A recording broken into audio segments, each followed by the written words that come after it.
Yeah, we want to emphasize Kanawai Mamalahoy, the law of the splintered paddle, which is the first law of our kingdom, which very, very clearly says that those with less power must be protected from those with more power when there is a case of abuse. So we're here to ensure that Kanawai Mamalahoy is upheld on all sides, and so far it's rough, but it's sort of working out with some rough, very, very rough spots. But yeah, were you about to play? Huh? Let's play something easy. Okay. Come back here, the microphone can go on the chair over here. On the chair.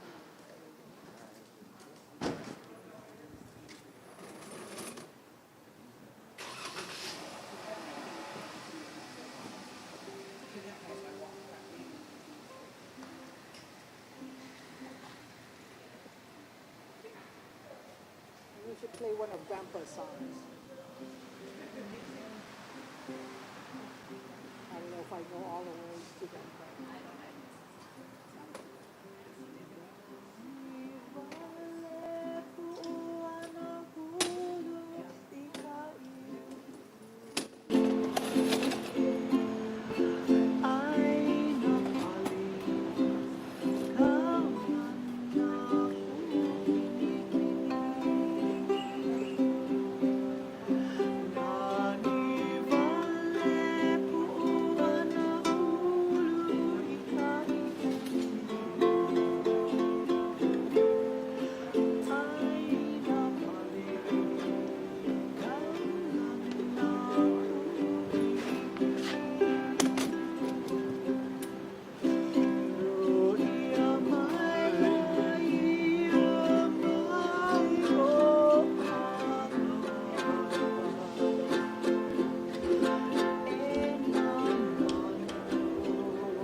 Yeah, yeah.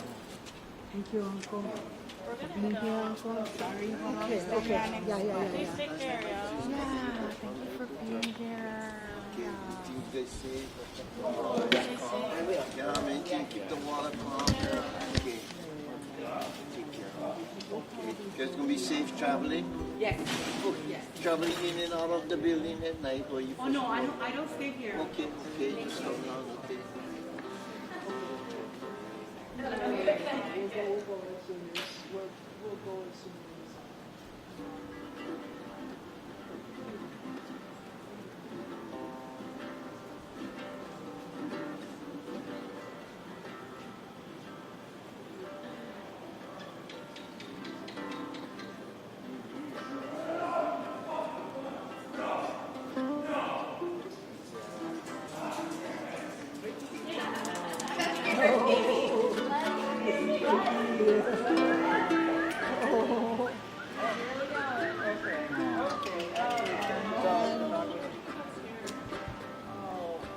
Seems like you got scared or something.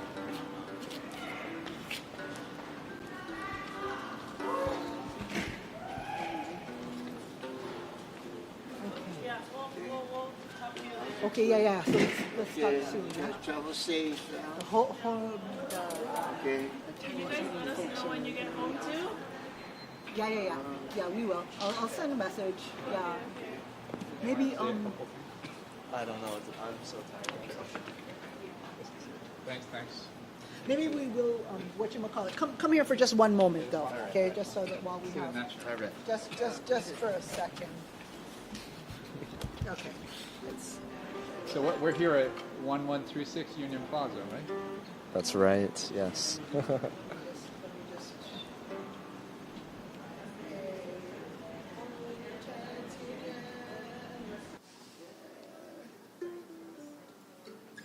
Could you give us like where we are and what's going on? Yeah. So basically, yeah, we're 1136 Union Mall, but at the Union Plaza apartment building, the landlord Chad Waters has like hired private security that is now basically preventing tenants from entering the building. It's a violation of landlord-tenant code. You can't lock people out. It's illegal to do that, whether that be by changing the locks or through having people like prevent you from entering. If you want to evict people, there's like a legal process that you have to go through. You have to file for eviction. So yeah, it's very troubling. We've heard that at least one person was assaulted while they were trying to enter their own home. Yeah, that's a basic rundown of the situation. Yesterday. Yeah. And I went to the emergency room. Today there was a TRO put in place. What was that about? I don't have the details on the TRO. There is something written over there about a court order that seems to be kind of made up, basically, from what I understand. I have to look at it a little bit more in depth, though. But as far as we know, that it doesn't seem to be like a valid thing. But we have to look at it. I don't know. People are left on their own here. At the last press conference, we were discussing that the fake state won't help them. But we help Yeah, so we that was for the electricity being shut off. Basically, we did. There's no real, from what we can find, what we found is that there doesn't seem to be an agency that's actually responsible for enforcing anything. So we like asked the governor. We asked the kind of the city and county kind of city council folks from this area, and none of them have been able to help us. The governor directed us to the Office of Consumer Protections, who told us that they can't do anything about it, though they direct us to the Attorney General, where we've yet to find out if the Attorney General will actually do anything about this. We contacted the Department of Planning and Permitting. They also say they can't do anything about this. So from what we can tell, there doesn't seem to be anybody who's willing to take responsibility for actually enforcing these laws. So it seems like a major hole, right, in our local laws that somebody can just, they could say, oh, I'm not evicting you, but I'm just turning off your power. Obviously, that's an attempt. Could very well be an attempt. I guess I can't say his intention for sure, but it's going to force people out of their homes, right? And it could very well be an attempt to evict somebody, and that's illegal, right? You can't just shut off the utilities. That's also illegal, to shut off the utilities in order to evict somebody. You need to go through the legal process to evict somebody. Yeah. And basically they're left with the judiciary branch and get a lawyer, sue them. But Yeah. getting a lawyer costs thousands of dollars. And Yeah. all they'll get back is what, 3,000, 2,000. Yeah. There are also like these TROs that we're kind of pursuing but yeah, you have to file it's a TRO. It's called the temporary restraining order, but it's not for preventing somebody from like contacting you or harassing you. It's rather for turning on the utilities again. There's also one, from what I understand, about preventing lockouts. But basically, you have to file it, and then you have to fill it out. You have to go to the courthouse and you have to turn it in, and then from there you have to have somebody else to serve it, and then you have to show up in court, and they'll decide what they're going to do about it. But that all takes a lot of time, right? And people are like trying to survive. It's not. You have to know how to do it. Mm-hmm. Yeah. So we've had people having difficulties serving it, for instance. And then from our understanding, Chad hasn't been showing up to these court hearings, which is delaying the process. But yeah, I don't have all the details on that, unfortunately, so I can't really speak to that. Sounds like the system hasn't been following the law. Mm-hmm. Basically. Yeah. It doesn't seem that there's any realistic mechanism there's no agency to enforce it, and then if people try to enforce it themselves, it's very, very difficult if you're trying to do this alone without like support from a lawyer or something like that. So. We've heard so many stories of people going through so much, and you're just touching the surface. Yeah. It's not even an iceberg. It's a piece of snow you're describing. Yeah. Like, Yeah. so much. I know friends who have gone through a lot. Even with the water, we got sick. Yeah. I mean, as I mentioned, the electricity's been shut off for over a month. So right now the whole building is dark pretty much. I think maybe some floors have generators possibly, but a lot of places don't have electricity at all, right? And then there are folks who are disabled and they have to go up 9 flights of stairs. There's no elevator.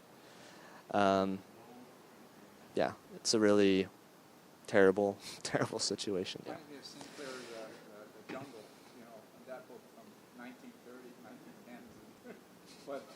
But I know it's always been happening. It's worse in other places. Yeah. You might be losing me with the reference. Yeah, I think so. But there's so much people are doing. So all you're left with pretty much is direct action. And people, doing the best that they can on their own. Yeah, well, when I said that like there's no agency to enforce anything, and trying to enforce it on your own is like pretty unrealistic. I think it makes a lot of sense that because there's community support, it does change things, right? Yeah.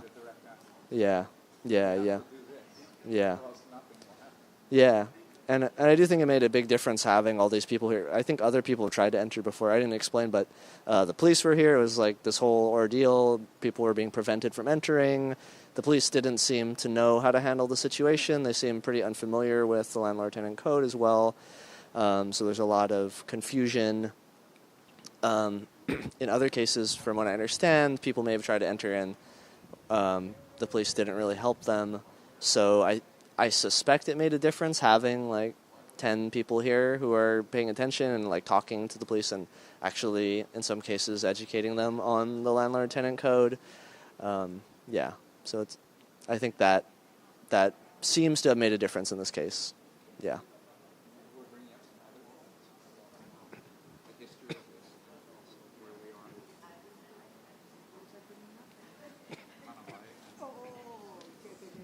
Yeah, you want to tell us about Kanabai Mahalo? I switch gears here. So we were, oops, it's fine. Yeah, so Kanawai Mamalahoi. Wait, let me turn this around. So I think it's really important that, like, you know, you and I both go back to deoccupy Honolulu, right? Yeah. Where we kind of have a long history of standing up, you know, in situations where people are getting harmed by people with power, right? And I think it's very important, like one of the founding principles in that movement was kind of like the law of the splintered paddle, which is supposed to protect people from harm by those who have power. So that's its point. That's the entire reason that it exists, and it is the first law of the kingdom, right? It is the first. It is the number one law upon which Hawaii's actual kingdom is founded, right? So in this case where there's a question of harm by any kind of entity that has greater power than the people who are just trying to survive, I think that it's very, very important to understand the importance of that law, which if we believe in our kingdom, then we have to believe that Kanabai Mamalahoi is still valid, right? That's a very, very important aspect of what we're trying to do. So because we are in a situation where we have kiai on both sides of a situation, I think it helps to go back to our ancient laws to remember that if nothing else, that needs to be upheld. So I don't know if Honolulu Lieutenants Union, you know, it seems like a lot of the work is related to that kind of the same type of concept. Yeah. No, I think that's definitely relevant. Very relevant. Yeah. So I appreciate you bringing it up again. Yeah, bringing it into this very heated and kind of intense situation. I think, but it's good to remember, like, like the kind of where we are, you know, really placing us where we are, and remembering that kind of continuity. Yeah. And you guys have been doing this out here for many months, right? Trying to help them. Yeah, we've been out here for over a month. Not every day. For a while, we were here every day for maybe a week or so. You brought food supplies and energy and all this stuff? Yeah. As soon as you heard about it. Yeah. Yeah, the food also, there's another law, right? Yeah, that's right. That's right. So the Niaupio Kolovalu, which is a law that was instituted by Chief Kuali'i, who lived throughout the entire 1600s, because he lived, he was well over 100 in his lifetime. Yeah. They actually used to carry him in a net, and he couldn't walk anymore. When he was so old, he couldn't walk anymore. They carried him in a net from place to place. But that was one of his most famous works, was the Kolovalu, which basically the Kolovalu says that if you have food and you meet a hungry person, you must share your food with them. So I think that what is very, very important to remember also is that while Chief Kuali'i did utter that kolovalu, which is very, very important, and Kamehameha uttered Kanawai Mamalahoi, which is very, very, very important. That these concepts are even older than those ancient laws. You know, those are ancient laws, but the concepts are even more ancient. They go back to the way that the people themselves, the communities govern ourselves. You know, the way that we understand sharing, mutual aid, and just care for one another and protection of one another from harm of whatever kind. So anyway, it's you know, that's just, I think that's an important part to remember about that, because without that kind of protection and without that kind of sharing, you can't have peace. And so you need to institute protection of the people first and foremost in order to have peace. Isn't that right, boss? Well, I think the issue mentioned earlier about enforcement, it's kind of indicative of the situation in Hawaii, where you have ever since 1893, a prolonged condition of military occupation.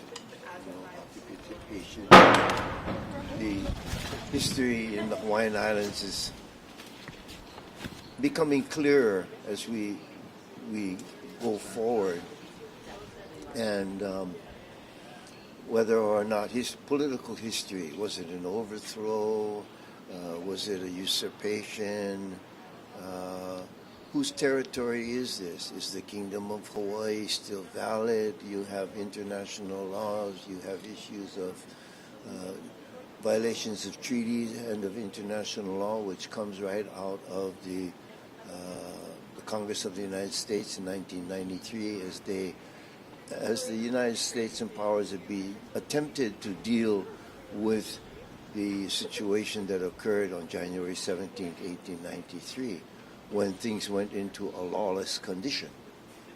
Okay, and since then, you've had different political regimes that have operate in various ways, and it still is up in the air. Today I was at the OHA meeting, and there were discussions about the issue of the military leases as an example, where due process meaning the military, it was appeared to the general public that the military had to get approval from the state of Hawaii. As it turned out, the state of Hawaii has not even certified itself. That is in essence, illegitimate carryover of the illegitimacy of 1893. So you have a lot of desperate situations from the top to the bottom. So today was pretty interesting. As I have been involved in it, due process, you think that there would be due process, but when you have a really rogue situation, as in the Hawaiian Islands for so long, the corruption and the issues of serious abuses of human rights has been going on for 130 years, over 130 years. What is going to occur now? This is like, this situation here is just a really snippet of what's been occurring in massive proportions. Evictions in Waimanalo, evictions at Sand Island, basically the removal of people who have had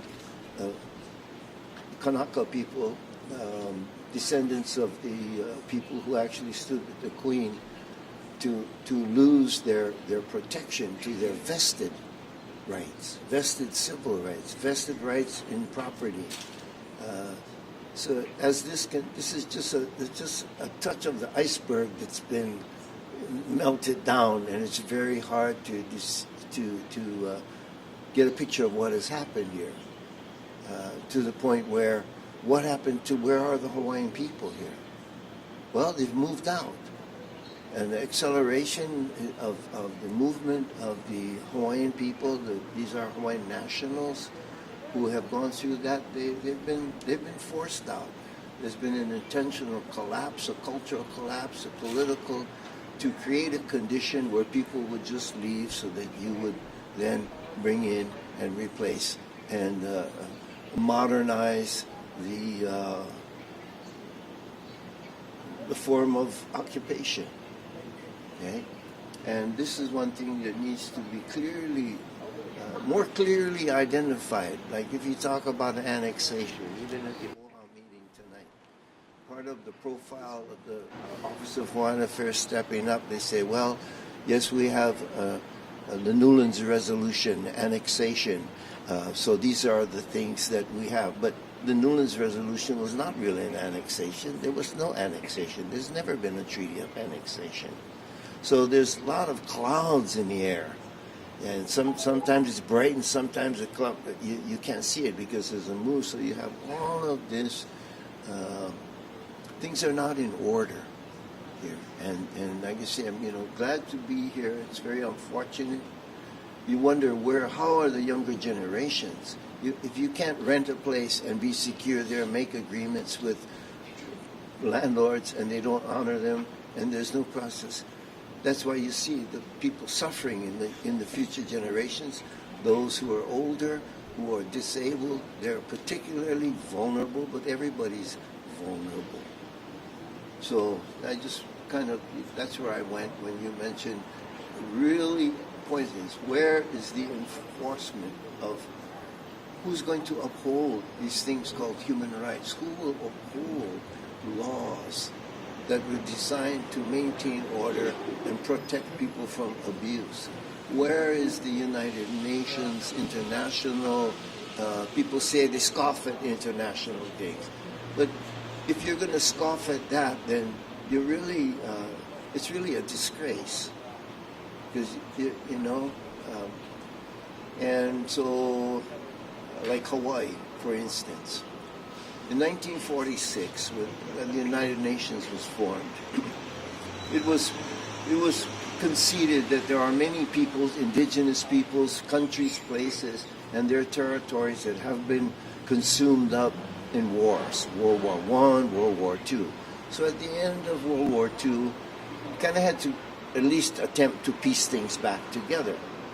So the United Nations, in carrying forth different treaties like the Treaty of Peace after the Spanish-American War, the Treaty of Versailles, were designed through the United Nations, were designed to protect those people from abuses so they wouldn't become, say, the spoils of the victors of war or a chattel where they could be moved around. Okay? And this was under Chapter 11, the Declaration regarding non-self-governing territories, where Alaska, Hawaii, Puerto Rico, and others were listed. As it turns out, and that was a sacred obligation. Countries that, territories where United States had to take responsibility to ensure that the peoples of those territories and people, all the people in the territories, were protected from abuse, and that they were afforded the protection of their culture, the advancement, their education, and all of these things. And all of a sudden, in 1959, Hawaii and Alaska are removed. Well, in 1959, what occurred was the United States Congress, there was no prior pre-formed in consent. They just created a situation to yank Hawaii out from those protections and impose something that now is like, where is the enforcement?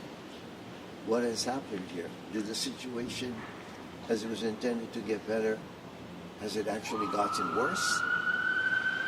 And we're seeing right now how it's developed to where, it's very complicated, and it's corruption, serious human rights abuses is rampant in the Hawaiian Islands.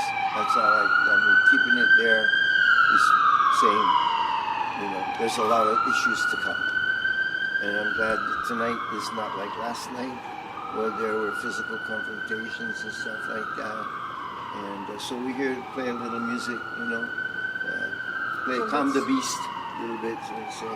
Let's play Hawaii Loa and kind of close out so that everybody can. Okay. Yeah. Well, Hawaii Loa Kulike Kako must be understood in the context of, those words are the translation of a song that I was very close with Don Ho. He sheltered me, harbored me, he supported us during the time of the Kaho'olawe struggle to stop the bombing. Okay, and to end that type of just military out of control situation. So I was going to return to the Big Island, go back to my malo, go back to my little grass shack by the sea and whatnot. And he asked me, well, leave us a song. A few hours later, I walked down and I turned over the song All Hawaii Stand Together. It was at the request of Don Ho. He recorded it. He supported us in the movement because Don Ho, as many people think, was just a tiny bubbles guy. And he just, you know, it was all about suck 'em up and this and that. No, he was a very disciplined person who loved people. Okay? He worked hard, his business. Anyone who can play two shows a night for 15 years, 6 nights a week, and never played the same show twice, and sign autographs, was truly a person who respected humanity.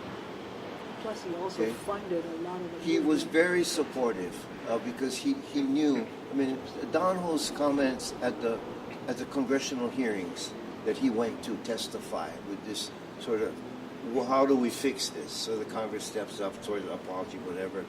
And what Don Ho said when he went to the hearings was, he says, as he was listening, he says, as I'm listening to this, it seems like, you know, the Hawaiian people are coming as beggars when they're actually the victim. And now there's so much pressure where they've been forced to come as beggars.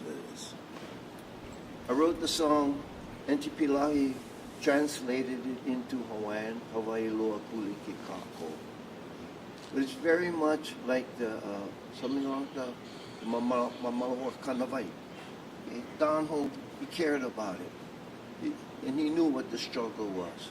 You know, we had to stand together and people and to respect our lands and so that song, I can sing that song tonight and honor a man who was known around the world. People will never forget Don.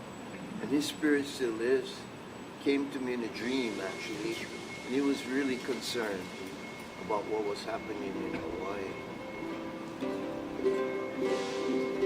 So this is the song that I took down to Don and recorded.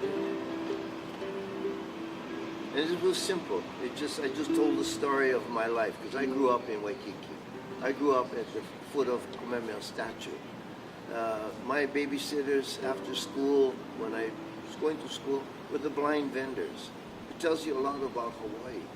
In the time when I grew up, the vendors were blind. That's how peaceful it was. That's how much human respect was. There weren't security guards, okay? And then all of a sudden, it just turned into what it is today.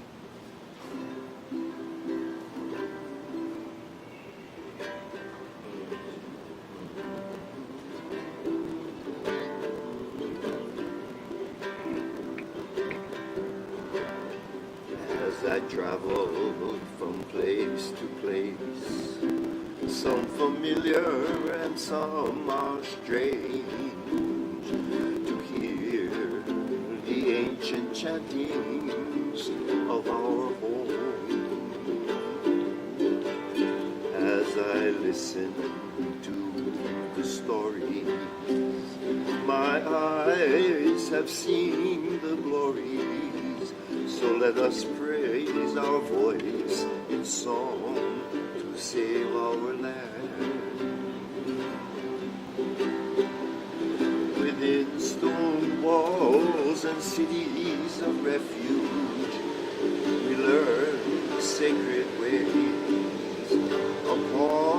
Waipio's valley floor, the ancient battles rage.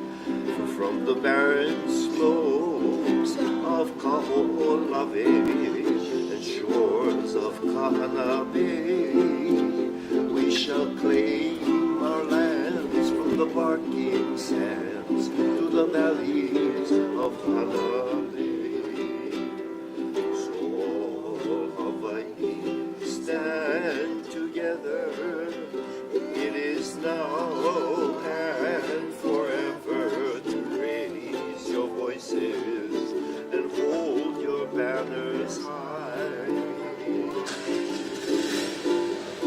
And we shall stand as a nation to guide the destiny of our generations, to sing and praise the glories of our land. And from the fiery pits of Tutupele, I hear my mother's call. And old Tutukane and Mauna Kea send their love to all. And from stands as one beneath the sun, blessings from Haleakala and our sweet Kahala, and by Ale, where the greatest waters flow. So Hawaii loa, kuli ke kako, kupame kaloka hie, kukalame ka ihole. Lift up your banners. Oni paakako, oni paakako, alanda kila na tingie. Eola, eola, eola na tingie.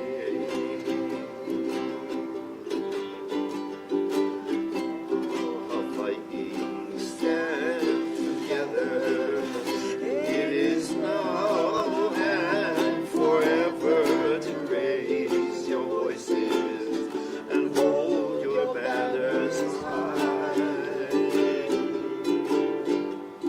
And we shall stand as a nation to guide the destiny of our generations, to sing and praise the glory of our land. Eola, eola, eola na kinie. Eola, eola, eola na kinie. So these are the questions that are before us. See? From the alley here to the entire world. What is going to be revealed to even the people in Hawaii who have not really been able to exercise the ability to be free, to be knowledgeable. It's like, forget about this part of history, forget about that part of history. The Hawaiian Islands in May 11th, 1854 became a neutral country. What this means now, and once you become a neutral country, it's inviolable. It can never be taken away. Just like the treaty that was violated on January 17, 1892. This treaty is still in effect. But it provided that this is a neutral country. This is not for the making of war. It wasn't for the place of staging of wars. And certainly not a place where the United States could just come and set up shop, which has happened. And when you have that kind of energy, the body politic below that kind of follows suit.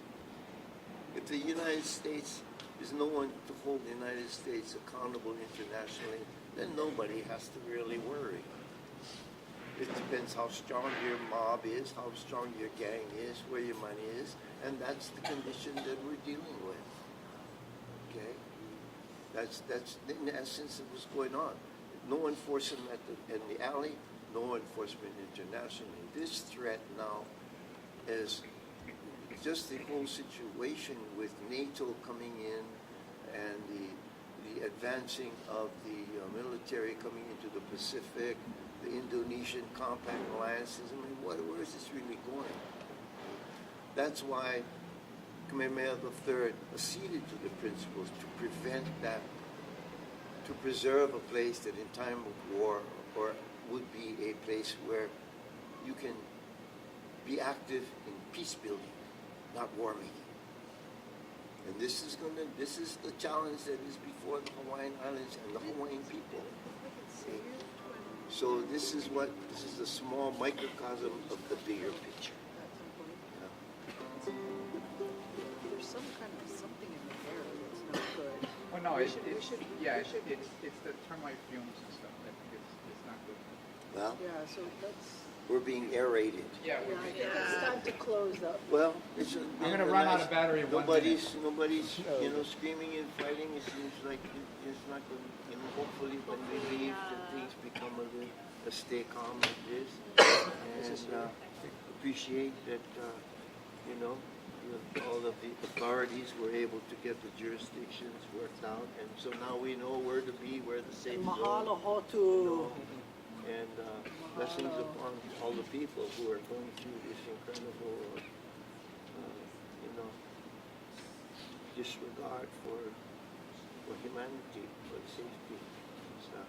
So this is our challenge going forward. That's what it is with you. We're here, we're front and center. We can't turn our back on the wave. We have to face the worst thing we can do is to turn our back to it. We have to stand fast, hold on, and help each other, and give aloha a chance to come in. So right on. Nice to see new faces, in an old struggle. 50 years ago, we've been doing this for a long time. So you guys take care, and Godspeed, as they say.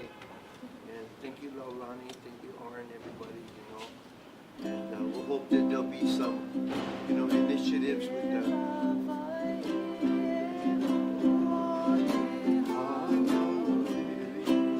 give birth, Hawaii.